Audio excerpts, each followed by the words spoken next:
If I could just ask you if you grab a seat. I know there's some people drifting back in from lunch, and I'm sure there's people coming back online from their break. Really grateful for everyone who's been able to stay with us from the beginning of the day, and equally grateful for those of you who are able to join us now for our second keynote speaker of the day. Michael Bryant, former Attorney General of Ontario, one of the leading political minds, not just in the area of law, but at a very critical time coming out of the last century, it sounds weird to say that, into the new century with a new government. Michael brought a sense of a refreshed vision and energy, and many were counting him as a potential future leader of the party and potential premier.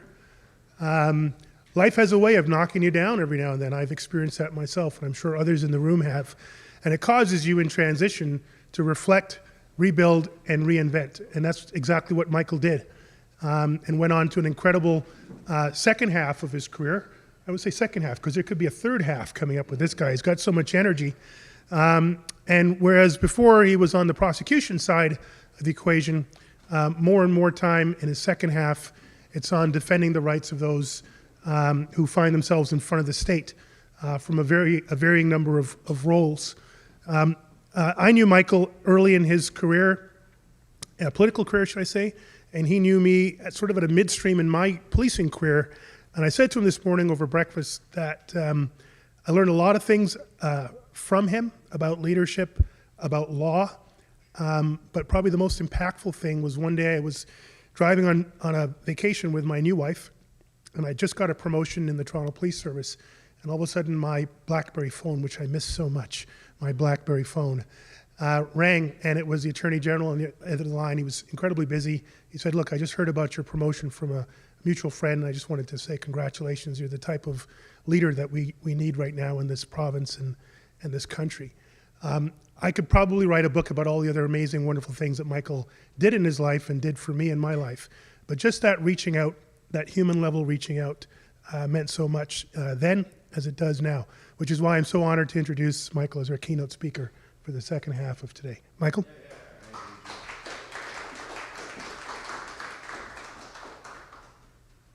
I've been here from the beginning, and I don't think anybody has acknowledged that he has pneumonia.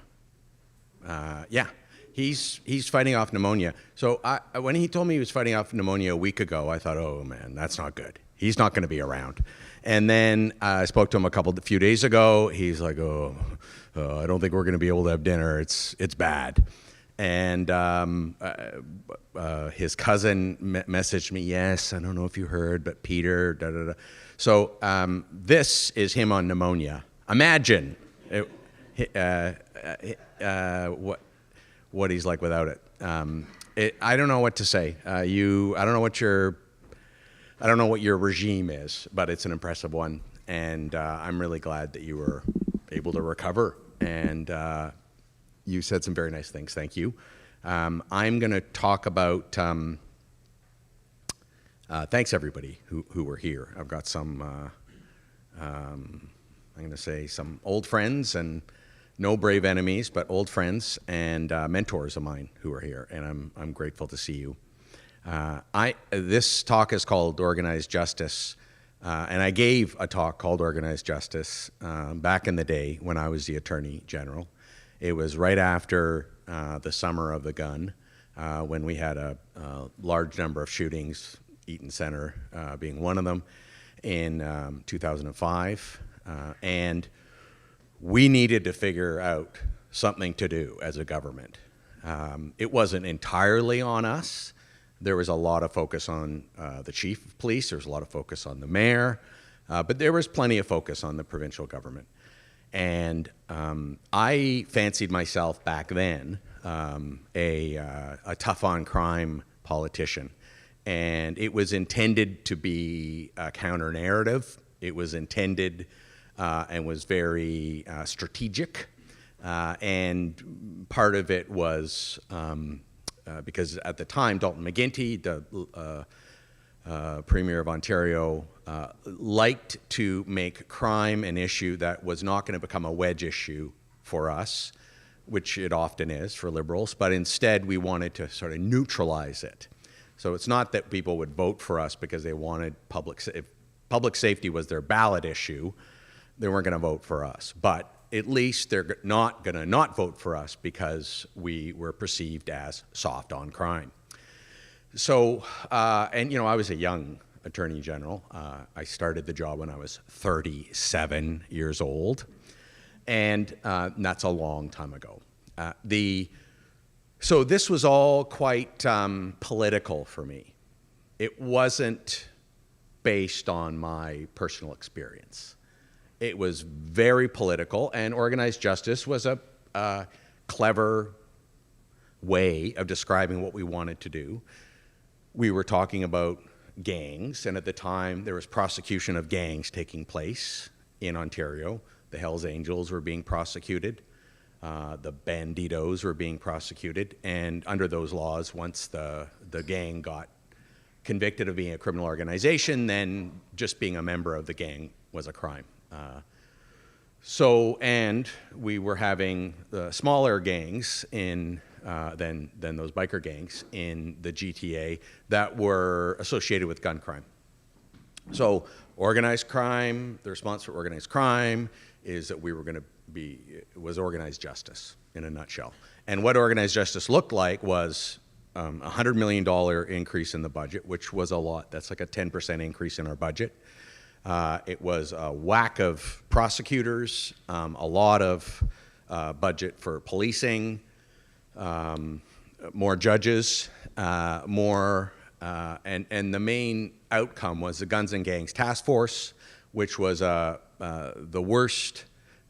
best known anonymous location in the city, where you had RCMP, OPP, Toronto Police Services, Peel Police, and maybe some others, Durham, and they were all together in the same building, accessing the same technology in theory, and working together in what turned out to be big gang operations. They'd be given great names like Project, Shutter Down. I mean, there was something very NFL about them, and as a result, correlation or causation, gun crime went down. What I didn't know then, but I do know now, is that there was a lot of collateral damage arising from organized justice, but not just organized justice, but the whole justice sector. Now my pitch for organized justice is not focused on making arrests and prosecution and convictions. It's focused on getting a justice system that's organized with a strategy, with some kind of foundation, one that works together, one that works better, and one that stops doing what it has been doing, in my view, for too long. Excellent. So this is Latin phrase, bellum se ipsum allet, means the war feeds itself. Now, at the time, especially during the 30 Years' War, the idea was that literally paying the soldiers came from them reaping the spoils of war, and they would feed themselves and pay themselves by taking funds and food and everything else from the conquered territory. But it also has a meaning about the circular nature of war. Certainly for the 30 Years' War, that was the case.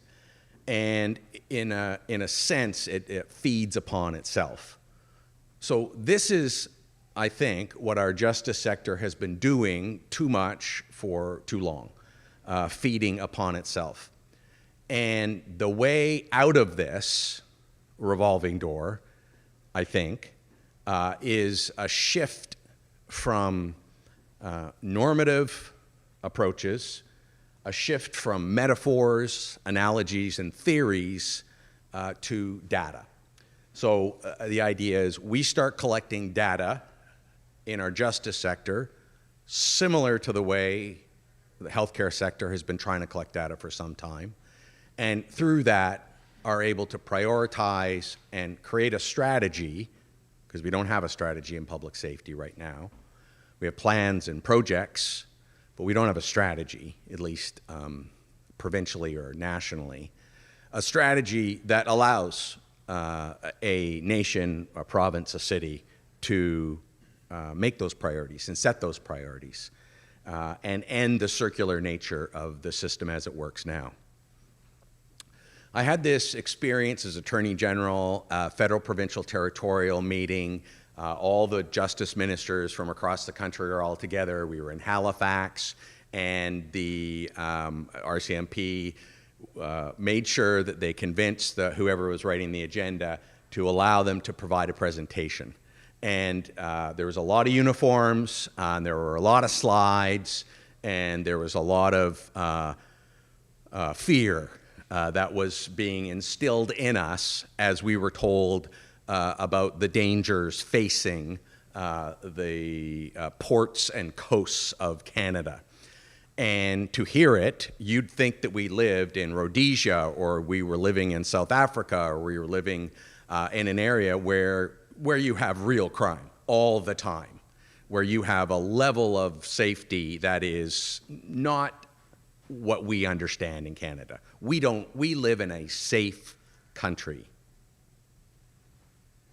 And until we collect the data that we need to collect and look at how we are spending our money within the justice sector and how we're spending it within the overall budgets that exist, we're going to continue to think that we should be listening to proposals like I was hearing from the federal, provincial, territorial meeting and respond to that fear with some action. I learned something from that, and I learned that, a way to get earned media and a way for us politically to get ahead was to engage in what amounted to fear-mongering. We wouldn't call it that. And here's one of my calls to action to the audience, and it is that as you think about the way in which we talk about behavior, trends, and crime, are we unwittingly being driven by fear? Are we unwittingly driving the argument based on fear, even if it's the fear of the unknown? And certainly, I'll speak for myself, I wasn't conscious of the extent to which I was fear-mongering. I can only see that I was doing that in hindsight. The system feeds upon itself in this way. The number one crime in Ontario, sometimes it's the number two crime, are breach offenses, administration of justice offenses that don't involve another person. It involves somebody who who's violated the rules upon which they were released on bail or probation or parole or some other court order. They violated the court order. Now, if you violate a workplace policy, depending on the seriousness of it, there might be a significant consequence. If it happens once, you're not going to be depending on what the offense is, you're probably not going to be terminated with cause. You're going to need to do it a few times before they can terminate you with cause, again, depending on what the offense is. But you certainly don't get a criminal record and go to jail if you fail to adhere to your workplace requirements. But that's how it works in our justice sector, even if the bail term is absurd. Even if the bail term says, for example, you can't be within a half kilometer of such and such address, and such address is where that person lives and works. Well, okay, there's probably someone else in that vicinity that we're trying to protect through such a bail term. But there's a way to manage this. If you've got defense counsel there, brings it to the attention of the justice of the peace or the judge, and they work out a way to achieve what's trying to be achieved. But so many of the bail terms have requirements or conditions that literally cannot be met. And as a result, a conviction takes place. Also, if somebody's been charged and overcharged, and in so doing violates an administration of justice offense, that becomes the offense to which they plead guilty, because, as I'll talk about in a moment, the fear faced by almost everybody who's in the criminal legal system is such that what they want to do is get this thing over with, this thing being the prosecution of this or investigation or both. So we get about between 500,000 and 2 million charges, about 500,000 charges being actually prosecuted, about 2 million charges laid in this country. How serious are these offenses? Well, not very serious. The median sentence in this country is 30 days. 80% of people who are serving time in jail, 80% are for 6 months or less. 2% are in federal penitentiaries, serving time for 2 years or more. So you might ask yourself, our justice system seems to be awfully focused on offenses and convictions that are not particularly serious if the median sentence across the board, which includes the life sentences, are 30 days. But that's the nature of the justice system. As I looked further and further into it, as I defended more and more clients as a duty counsel and public defender, in the work that I was doing through the Canadian Civil Liberties Association and then later with Legal Aid BC, I was coming to see that there was something petty about the way in which the system was working. And I knew that the people who were leading it were not petty people. This was not the strategy of the justice system, to have a revolving door. And I don't know anybody who thinks it's a good idea that we have more people in jail who are innocent and awaiting trial than we do people in jail who have been convicted. When did that happen? How did that happen? I mean, I know how it happened. Bail reform would be the one thing that I would pick out as the number one reform that could take place. But the way the politics of bail works today is it goes in the other direction, completely in the other direction.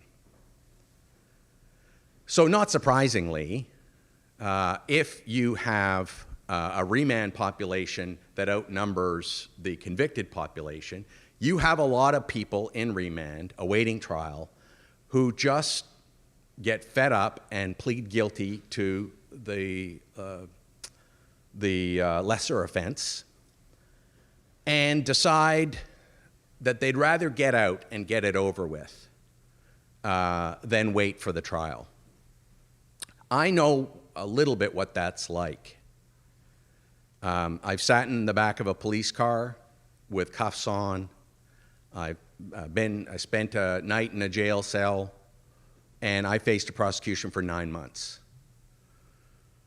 Now,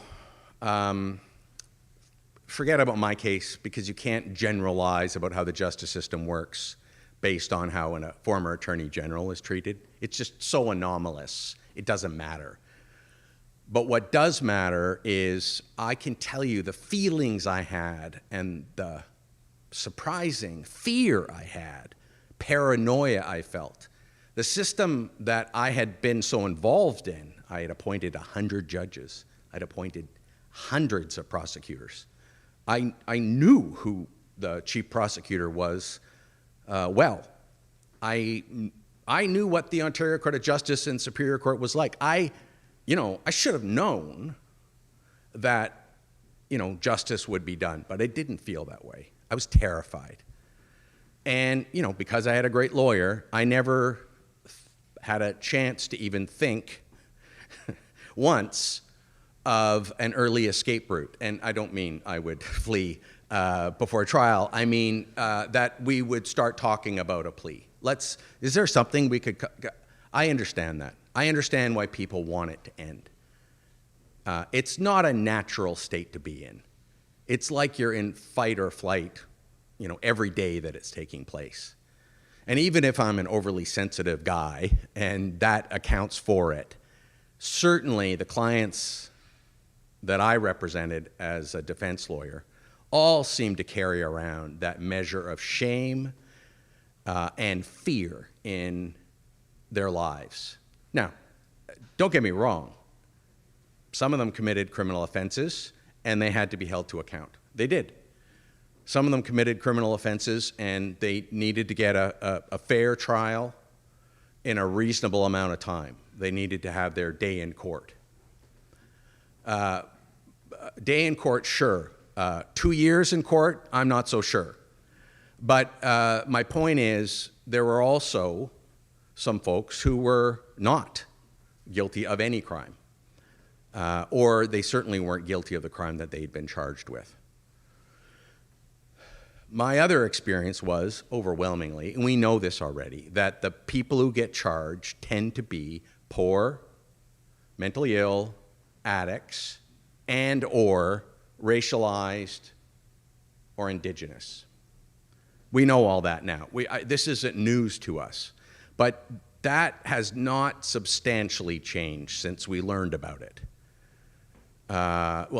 We learned about it. Since it became well established that the system is racist and that the mentally ill and addicts who might need health care instead are getting charged with a crime. And that certainly was the case with the individual that was involved, who died the night that I was charged. Born with fetal alcohol syndrome, parents taken away by the system within his first year, sexually and violently abused through some of the 40 foster homes that he was in, alcoholic addict by age 16, and instead of the healthcare system coming to help him, the justice system came in and it wasn't helping him, it was just punishing him. And that was his life. So you can imagine, subsequent to that, this career of mine has been, to a large extent, a reckoning and an attempt at redemption. The issue of fear, I just want to make one more point about fear. For every homicide, there are 10 suicides. We have about 400 homicides a year in Canada. We have about 4,000 suicides a year in Canada. And the same is true, especially with gun crime. So for every gun homicide, there is times that by 10, and you get a gun suicide. So our gun problem, I didn't know at the time of organized justice being launched, our real gun problem was more so about suicide than homicide, like 10 times more so. Now, why would it be that we would want, that society would be more focused on homicide than suicide? Well, because of fear. Because, of course, we'd be afraid of being one of those homicides. None of this is to suggest that, one death is lesser or less worthy of our attention than the other. That's not my point. It is that a lot of what we're doing in the justice sector is driven by normative principles, not by empirical analysis. A lot of it is driven by fear, and none of it is driven by strategy. So let me get into that This is me and ChatGPT creating a crumbling foundation.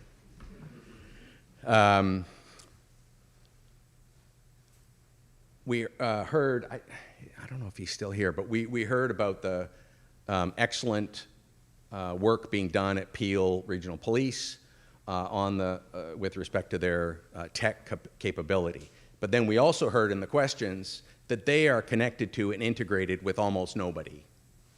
And, you know, there was some hope that that's going to change soon enough.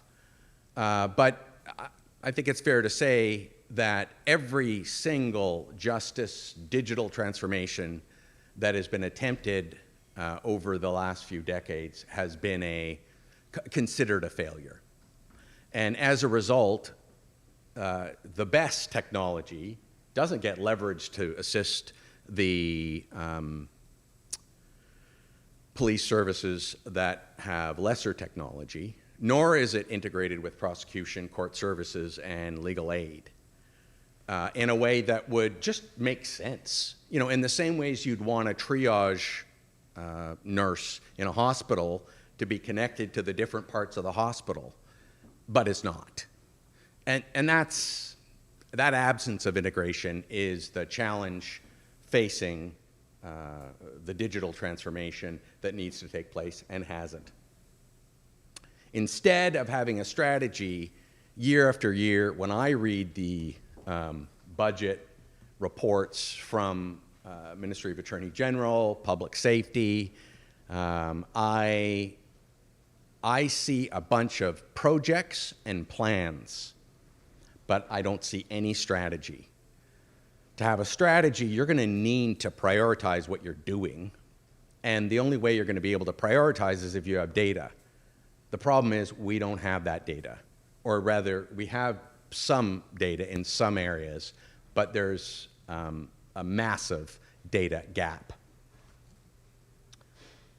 Speaking of data gaps, so when the new bail bill comes in, and the bail bill was born out of political rhetoric, catch and release, right? So the opposition said, we've got a catch and release bail system. That caught on.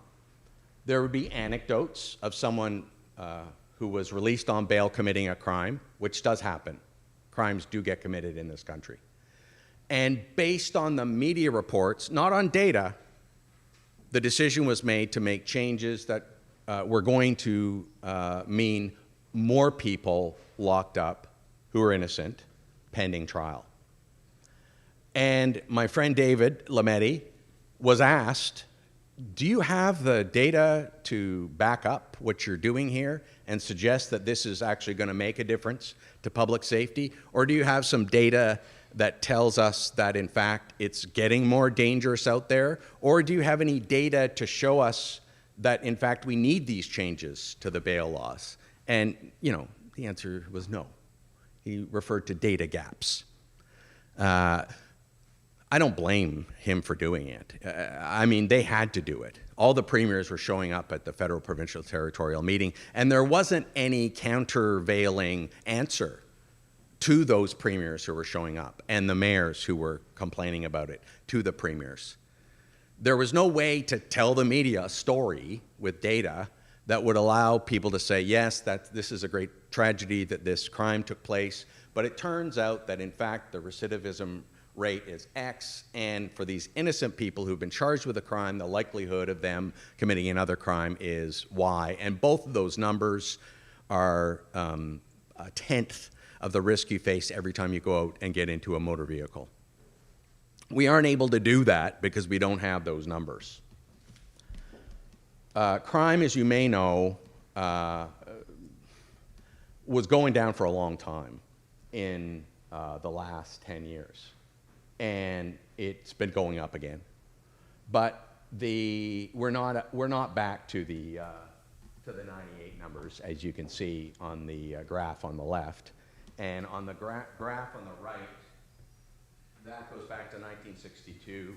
And Stats Canada, which produces these graphs, admitted that that 62 graph is somewhat problematic because they weren't able to work off the same data sets. But it still gives you a sense of the fact that as alarming as some crime may be and may make us fearful, the reality of how much crime is actually taking place is a different story.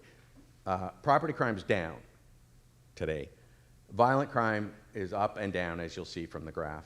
But you'll notice this other, it's that light blue turquoise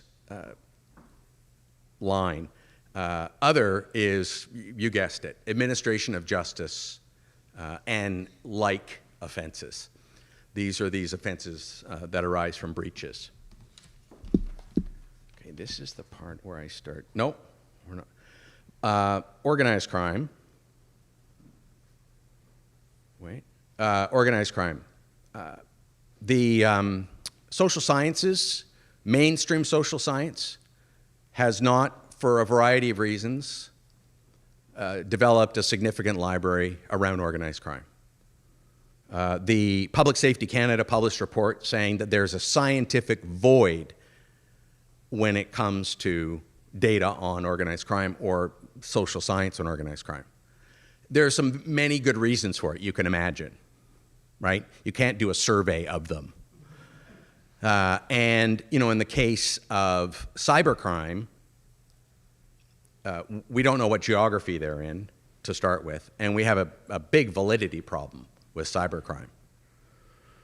Nevertheless, it's concerning. It's concerning because it means we use metaphors and we use analogies to talk about a phenomenon that may not be all that we think it is, and may not be as serious as aggravated sexual assault.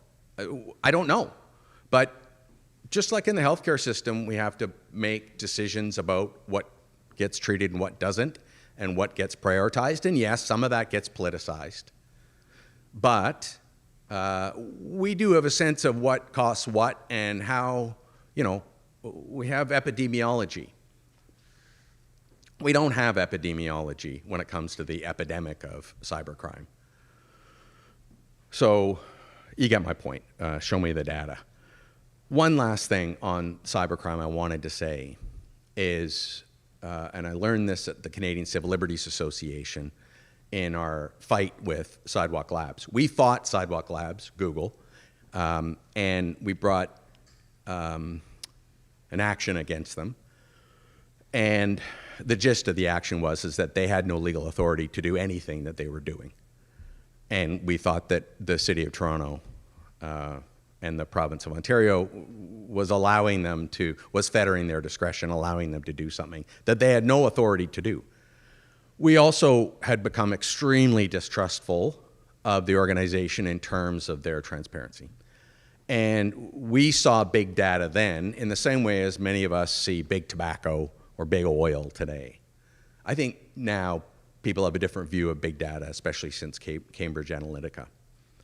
In any event, what I came to see is that it was technological determinism that seemed to be driving a lot of what was happening in Sidewalk Labs. And technological determinism is, as I understand it, if there's a cybercrime out there, we need a technological response to it. What's wrong about technological determinism is the wrong or the error or the problem or the challenge might not be technological. It might be human error. So we heard an example of someone who wrongly had money taken from their bank account. It wasn't technology that made that error. It was a human being. It was human error. When somebody like me gets the email that says it's from TELUS, but when I look behind it, it's got a Gmail account. It's a bot.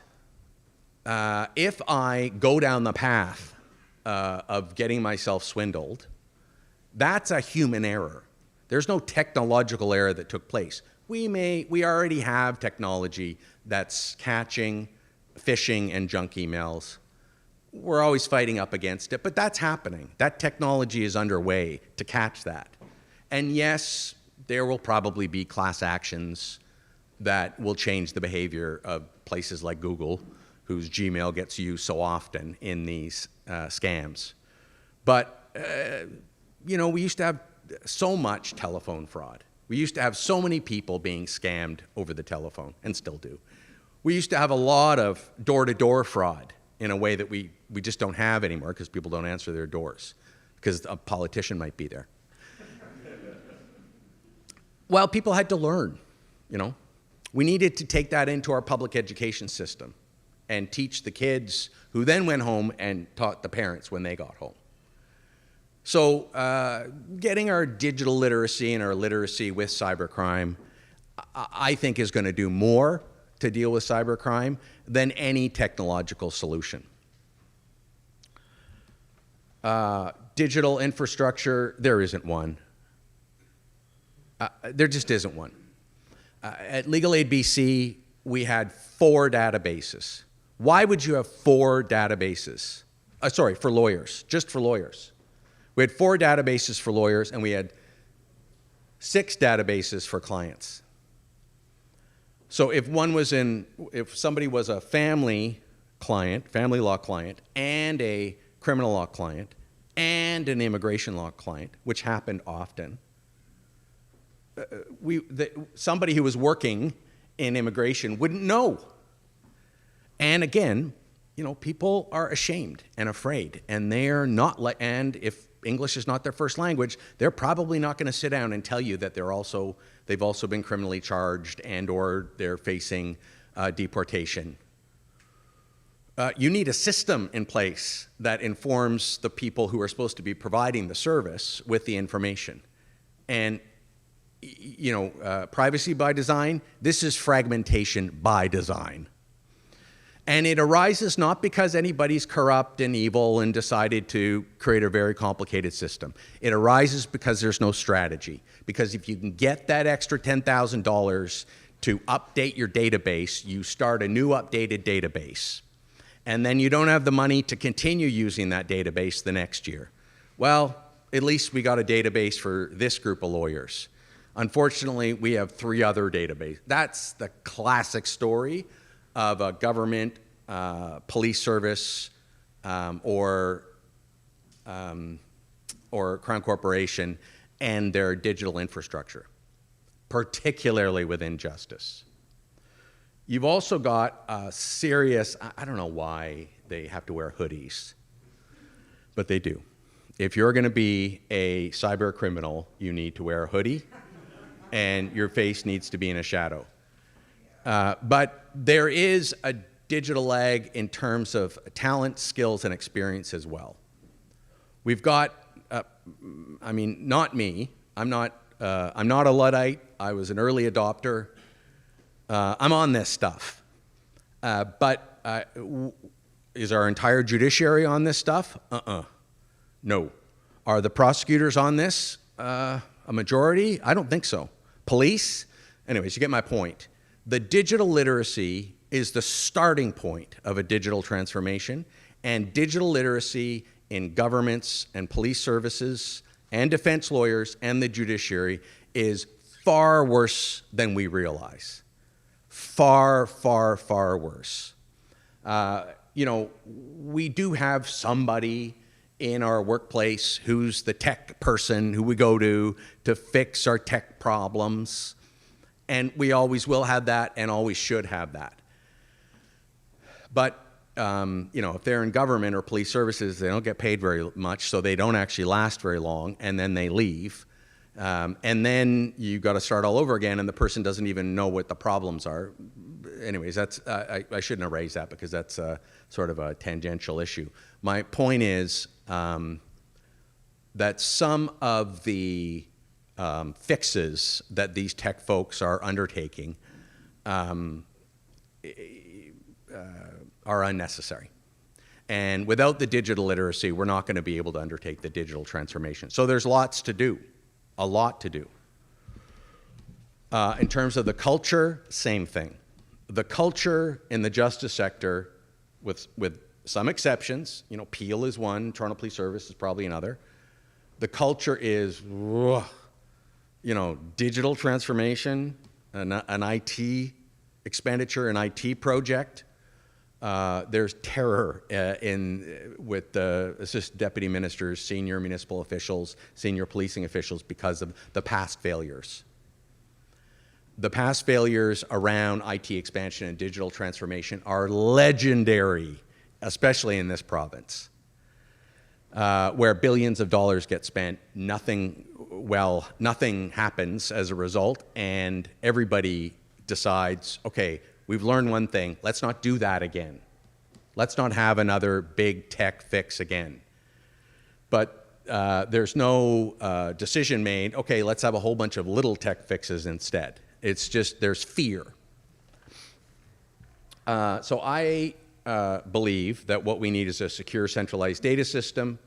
If you want to hear more about if you want to read more about the secure centralized data system and data design for the justice sector, Michael Bryant on LinkedIn or on Medium.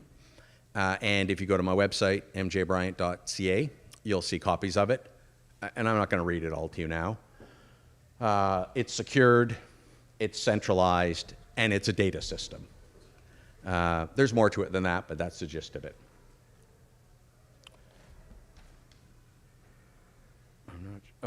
I said that already. Oh, here we go. We're almost done. The path forward. I think we should start small, and I make the case for it in those two papers. I think we should start small, maybe pick the smallest piece of the justice sector. Certainly within police services, I don't know how Peel got to be where it is, but I think I know. Peel's budgets have gone up and up and up over the years, in part because mayor and council and their police chiefs, by and large, became very good at justifying massive and consistent budget increases in the Peel region. With that largesse, they were able to develop a digital system with a lot of capacity, but again, not a lot of integration. So those steps forward that took place in Peel Police didn't advance any other aspect of the justice sector. But fine. We start with a secure centralized justice, a secure centralized system in something as small as Legal Aid Ontario or Legal Aid, pick your province, pick a sector, pick a piece of it, put it in there, and then make that the hub onto which you add bigger pieces. So it's, in some ways you might think you need to throw in boulders and then throw in the gravel. Let's just get a few pebbles working for us. That's it. Thanks, everybody.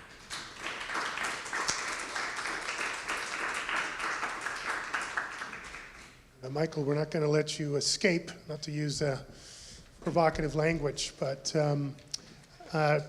you've covered incredibly some of the most misunderstood and missing pieces in the puzzle around a just justice system and a more modern approach to building a safer country. We are a little bit up on time here, but I do want to just quickly canvass the room. Is there a question for Michael that's come out from this discussion? I see one hand popped up, so speed goes up. So I don't think we're going to be able to get all of the questions. What I would ask, though, is Michael will be with us. So let's get one question in directly to Michael, and then as we move into the next panel where Jim is hosting, perhaps we could bring Michael into some of those questions at that point. So let me just be fair to the quickest draw in the room. And Michael, if you're able to answer this one for us.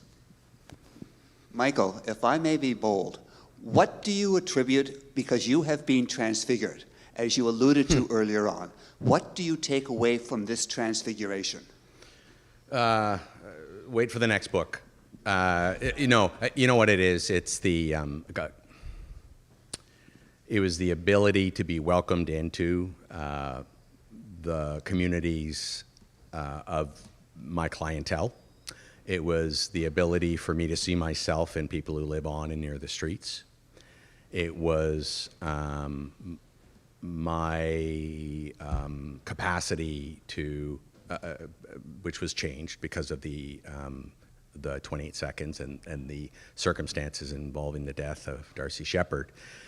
It's those people who taught me about pain and suffering.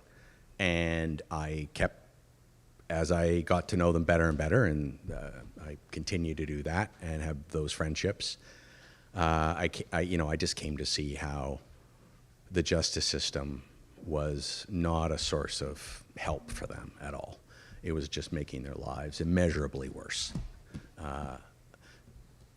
Sorry, my answer should have been, what are you talking about? But that's my best answer. Folks, I left off my introduction about Michael in terms of that human touch that he brought to me, in addition to all the other mentorship and leadership that he provided. Interesting that the very first question from the audience came back to that human point. And I think that's a common theme throughout the day. No matter what we're talking about, justice reform, technological transformation, macro drivers of crime, somehow always comes back down to the human element. And I think we've got a wonderful example of all of that in Michael's speech. And I'm sure I was going to say we're no going to hear speech. that with what Jim and the next group of excellent panel members will have right after a very short break. So if you could just help me to thank Michael again for his Thank you. Thanks for having me.